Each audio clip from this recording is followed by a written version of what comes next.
an early look at the Big Ten in 2024 because it's now expanding. So, what was the Big Ten is since Rutgers and Maryland joined? Now you have the four schools from the Pac 12, originally just USC and UCLA, Oregon and Washington. But I think there's going to be a reality check for these schools as they come in.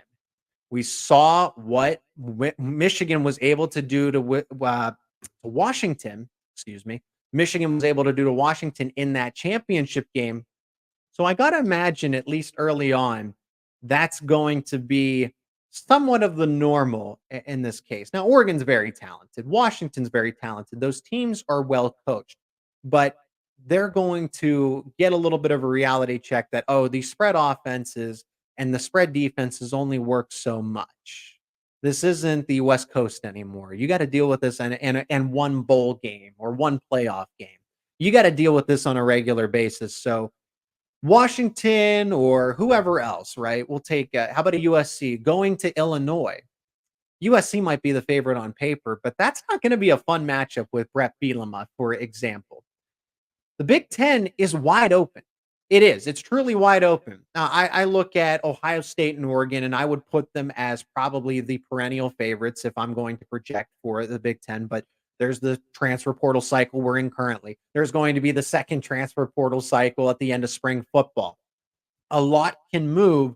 So I can't say right now, do Oregon, USC, Michigan. We're still waiting to hear what's going to happen with a lot of these schools because, as I mentioned in the earlier segment, all these schools have different starting quarterbacks. Ohio State, Oregon, UCLA, USC, Michigan expectedly, Michigan State, Maryland, just to name some of them. You have to wait and see what's going to happen. Because look, I don't include Michigan as my perennial favorite for 2024 because JJ McCarthy could go to the NFL. Blake Corum has to. Donovan Edwards could. He had an incredible game. The entire offensive line is projected to go to the NFL.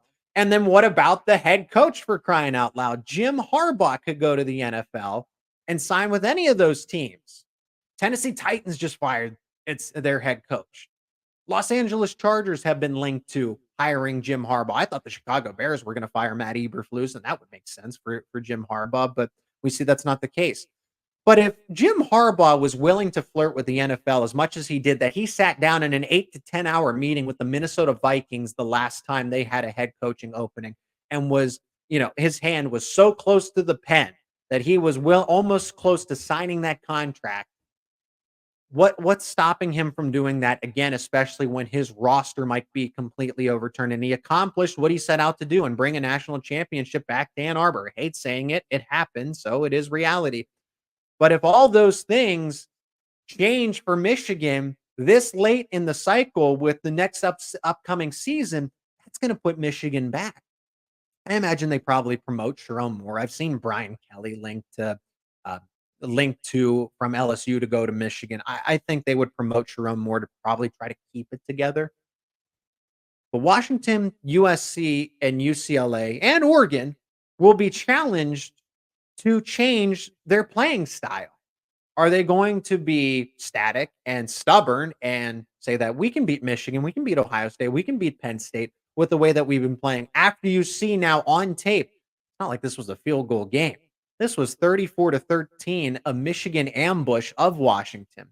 So are those schools going to adapt or be stuck in their ways?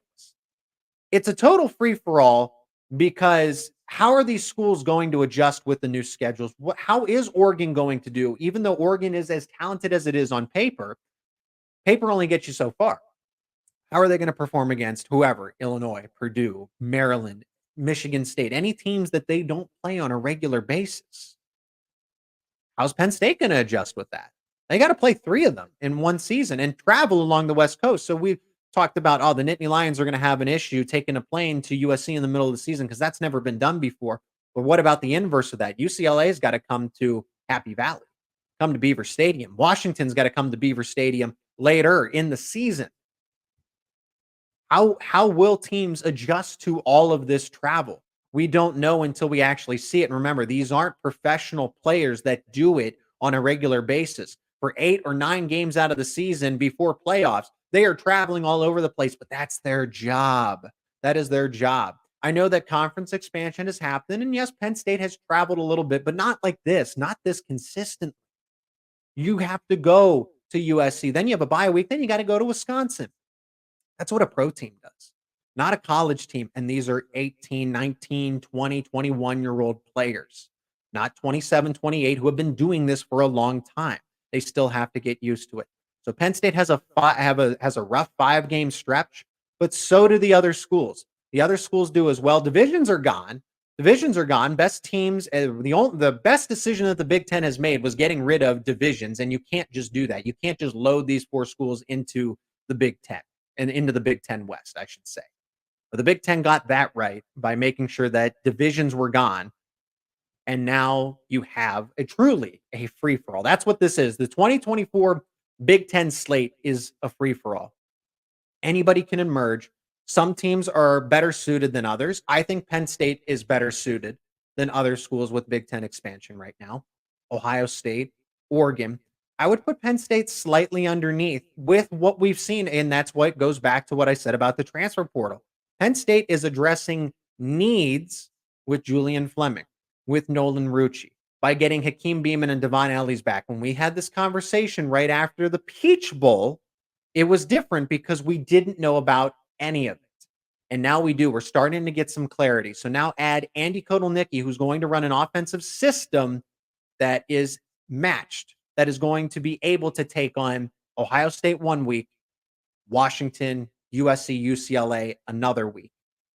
It's complicated, and I hope Penn State's players are up to the challenge because they're going to have to learn a lot for that kind of system.